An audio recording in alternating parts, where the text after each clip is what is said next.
కావాలనే మీ కలను నెరవేర్చుకోండి. సంప్రదించండి హెగ్డే ఫెర్టిలిటీ, హైదరాబాద్, తెలంగాణ.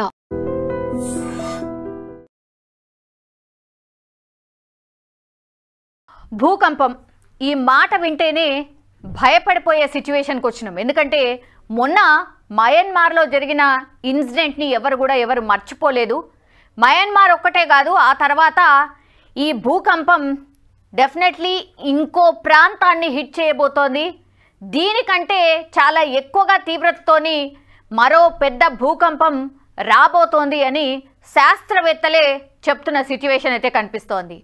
సో మయన్మార్లో సంభవించిన భూకంపం ప్రజల్ని భయాందోళనకు గురి చేసింది. మనందరికీ తెలిసిందే. ఇగో ఇట్లా మొత్తం షేక్ చేసిన పరిస్థితి. ఈ వీడియో అయితే చాలా వైరల్గా మారిపోయింది. ఇది యాక్చువల్లీ ఒక హాస్పిటల్లో చిన్న పిల్లలు, అప్పుడే పుట్టిన పిల్లలు, నర్సెస్ ఎట్లా కాపాడుతున్నారు భూకంపం వచ్చినా ప్రాణాలకు తెగించి అనేది ఈ వీడియో. నిజంగా హ్యాట్స్ ఆఫ్ వీళ్ళందరికీ కూడా. సో ఇది ఇప్పటికే వేలాది మంది ప్రాణాలని బలి తీసుకుంది. మరికొందరు తీవ్రంగా గాయపడి బాధపడుతున్నారు. ఈ భూకంప తీవ్రత రెక్టర్ స్కేల్ మీద 7.7గా నమోదైంది. రికార్డుల ప్రకారం తీవ్రత పరంగా అతిపెద్ద భూకంపమే ఇది. 1960లో చిలీలోని వాల్దివియాలో సంభవించింది ఇట్లాంటిదే. కానీ ఈ భూకంపం అక్కడితో ఆగదని శాస్త్రవేత్తలు హెచ్చరిస్తున్నారు. రాత్రి నిశ్శబ్దంలో భూమి అకస్మాత్తుగా పేలిపోయి అన్నిటినీ నాశనం చేస్తుందని అంటున్నారు. హిమాలయాల్లో మరో వినాశకరమైన భూకంపం సంభవించొచ్చు.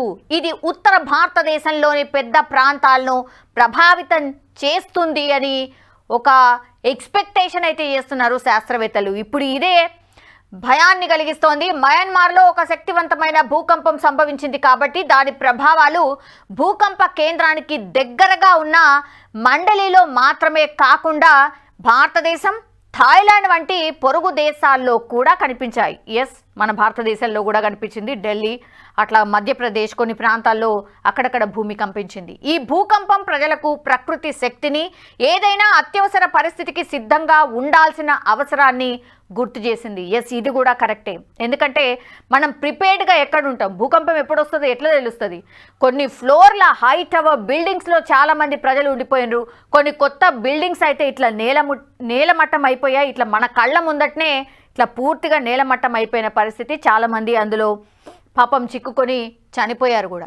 సో ప్రపంచవ్యాప్తంగా భారతదేశంతో సహా అనేక దేశాలు జనవరి నుంచి భూకంపాలను చూస్తూనే ఉన్నాయి. ఢిల్లీ కావచ్చు, బీహార్ కావచ్చు, పశ్చిమ బెంగాల్, అస్సాం రాష్ట్రాల్లో భూకంప ప్రకంపనలు సంభవిస్తూనే ఉన్నాయి. ఇది కాకుండా ఆసియా, అమెరికా, ఇతర ఖండాల్లో కూడా వివిధ దేశాల్లో భూకంపాలు వచ్చాయి. ఇప్పుడు మయన్మార్తో సహా భారతదేశంలో మళ్ళీ భూకంపాలు వచ్చినాయి. అందుకే ఇప్పుడు భూకంపం గురించి చాలా చర్చలు జరుగుతున్నాయి. బాబా వెంగ అంచనాలు నిజమవుతున్నాయా అని కూడా చాలామంది ఆందోళన చెందుతున్నారు. ఎస్, వీళ్ళు చెప్పినటువంటిది కొన్ని నిజమయ్యాయి కాబట్టే మళ్ళీ ఒక చర్చనైతే మొదలైన పరిస్థితి.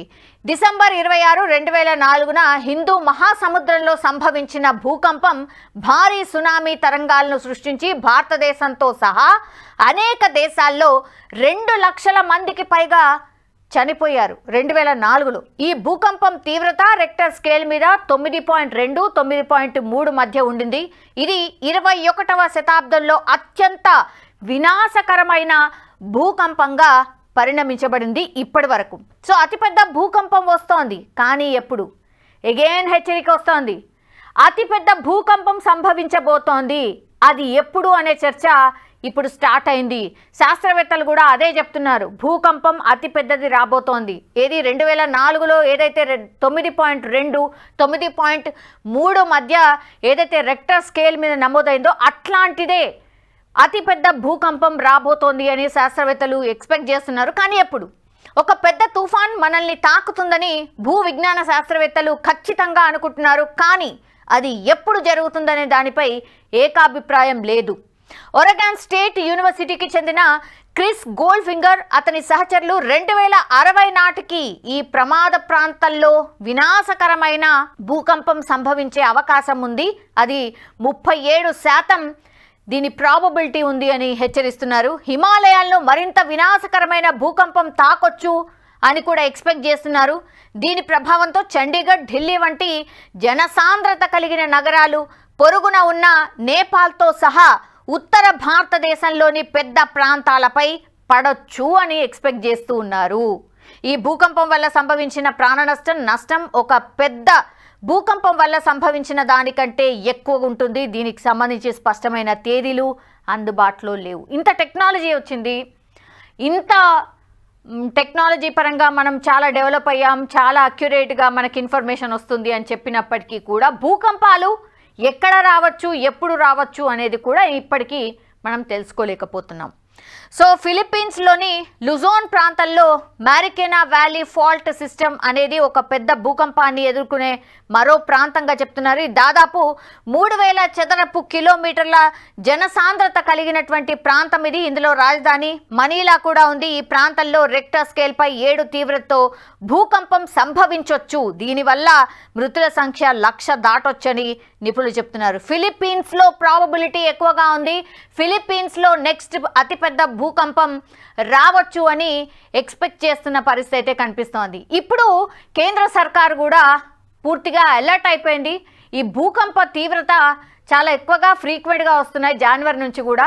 సో అసలు ఏంటి అనేది ఒక కమిటీ వేసుకొని దాని మీద పూర్తి ఒక నివేదిక తయారు చేసిన తర్వాత కేంద్రానికి అందజేశారు శాస్త్రవేత్తలు. అందులో మనకు జోన్ల వైజ్గా ఈ భూకంపాలు ఎక్కడెక్కడ ఎంత తీవ్రతతో ఉంటాయి అనేది జోన్స్ లాగా విభజించి చెప్పడం అయితే జరిగింది. ఆ జోన్స్ మనకి ఇప్పటి వరకు 5 జోన్లుగా ఉన్నాయి. అవి ఇప్పుడు 6 జోన్లుగా మారబోతున్నట్టుగా చెప్తున్నారు.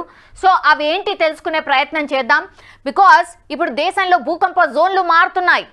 ప్రస్తుతం 5 జోన్లుగా ఉండే వాటి సంఖ్య 6కు పెరగబోతోంది. 1962లో తొలిసారి జియోలాజికల్ సర్వే ఆఫ్ ఇండియా 5 జోన్లను ఏర్పాటు చేసింది. భారత ప్రమాణాల బ్యూరో BIS 1970, 1984లో కొన్ని మార్పులు చేసి జోన్ల పరిధిలోని ప్రాంతాల్ని మార్చింది. 2002లో IS 1893 2002 పేరుతో వాటిని అభివృద్ధి చేసింది. అప్పటి నుంచి భూమి లోపల ఫలకాల కదలికలో వేగం పెరుగుతూ ఎన్నో మార్పులు జరిగినాయి. ఈ నేపథ్యంలో భౌతిక శాస్త్రవేత్తలు కావచ్చు, జియోలాజికల్ సర్వే ఆఫ్ ఇండియా నిపుణులు కావచ్చు, భూకంపాల పరిశోధకులు కావచ్చు, BIS అధికారులతో కొత్త జోన్ల ఏర్పాటుకు కేంద్ర ప్రభుత్వం ఓ కమిటీని నియమించింది. ఆ కమిటీ పలు భేటీల తర్వాత ప్రస్తుతం ఉన్న 5 జోన్లను 6గా మార్చాలని ఒక నిర్ణయం అయితే తీసుకుంది. ఇది ఎప్పటి నుంచి ఇంప్లిమెంట్ అవుతుందంటే 2 నెలల్లోనే కొత్త జోన్లను కేంద్ర సర్కార్ ప్రకటించబోతోంది.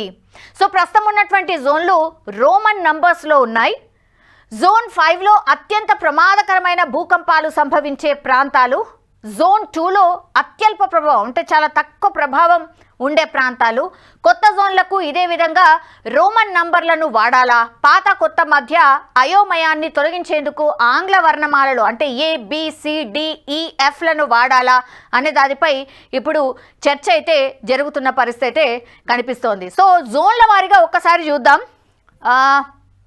5వ జోన్లో ఏవేవి ఉన్నాయి, ఏ స్టేట్స్ ఉన్నాయి ఒక్కసారి చూద్దాం.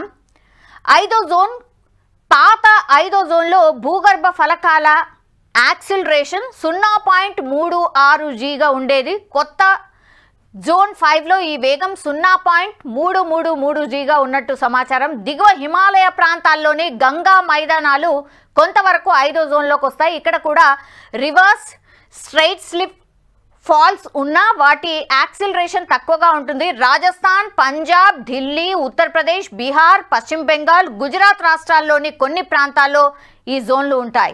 0.233 గ్రావిటీ ఉండే ప్రాంతాలను జోన్ 4లో చేర్చారు. ఇక్కడ భూకంపాలు వచ్చినా కూడా తీవ్రత తక్కువగా ఉంటుంది.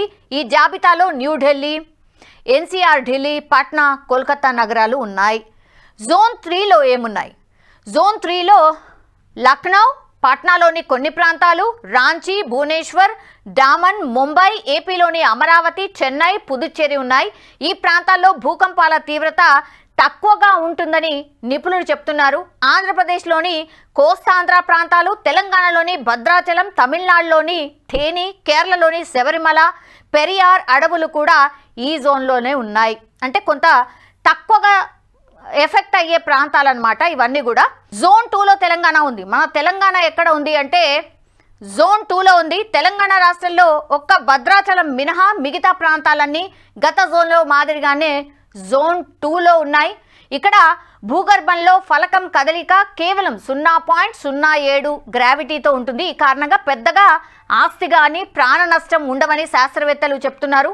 ఆంధ్రప్రదేశ్లోని రాయలసీమ, ఉత్తరాంధ్ర, కర్ణాటకలోని 99% ప్రాంతాలు, కేరళలోని గురువాయూర్ ఈ జోన్లోనే ఉన్నాయి. చాలా తక్కువగా ప్రాణ అండ్ ఆస్తి నష్టం ఉన్నటువంటి ప్రాంతాల్లో ఇవన్నీ కూడా ఉన్నాయి. సో భూకంపం వచ్చినా కూడా పెద్దగా ఎఫెక్ట్ చూపని ప్రాంతాల్లో మన తెలంగాణ అయితే ఉంది.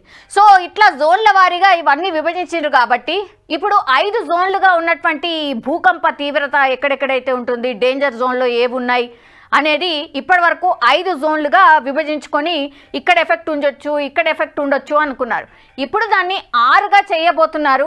6 జోన్లుగా విభజించుకొని ఆ తర్వాత భూకంపం సంభవిస్తే మేబీ ఇక్కడ ఎక్కువ ఉండొచ్చు, ఇక్కడ కొంత మైల్డ్గా ఉండొచ్చు, ఇట్లా వాటిని అంచనా వేసుకొని దానికి తగ్గట్టుగా ప్రిపేర్డ్నెస్గా ఇప్పుడు కేంద్ర సర్కార్ ఒక ప్లాన్ అయితే సిద్ధం చేసినట్టుగా కనిపిస్తోంది. సో భూకంపాలు సంభవించే అవకాశం చాలా ఎక్కువ ఉన్నాయి అని చెప్పి శాస్త్రవేత్తలు చెప్తున్న నేపథ్యంలో ఇప్పుడు కేంద్ర సర్కార్ కూడా దానికి సంబంధించే పూర్తిగా ప్రిపేర్డ్నెస్గా ఒక ప్లాన్ ప్రకారం ముందుకు వెళ్ళినట్టుగా మనకైతే అర్థమవుతోంది. 5 జోన్లుగా ఉండే ఇప్పుడు 6 జోన్లుగా చేసి యాక్షన్ ప్లాన్ సిద్ధంగా ఉంచాలి అనేటువంటిది నిపుణుల సలహాతో కేంద్రం కూడా ముందుకు కదిలిన పరిస్థితి అయితే కనిపిస్తోంది. సో భూకంపాలు ఎప్పుడు ఎక్కడ వస్తాయో, ఇంకా కూడా ఎగ్జాక్ట్ ఎక్కడ వస్తుంది అనేది కూడా మనకి ఇంత టెక్నాలజీ అందుబాటులో వచ్చినా తెలుసుకోలేకపోతున్నాం. ఒకవేళ వచ్చినా సరే ఎట్లా ఇంపాక్ట్ అవుతుంది, ఎంత తొందరగా దాని రియాక్షన్ ఉంటుంది, మనం ఎట్లా ప్రిపేర్డ్గా ఉండాలి అనేది కూడా దానికోసమే ఇదంతా కసరత్తు చేసినట్టుగా మనకైతే స్పష్టంగా అర్థమవుతోంది.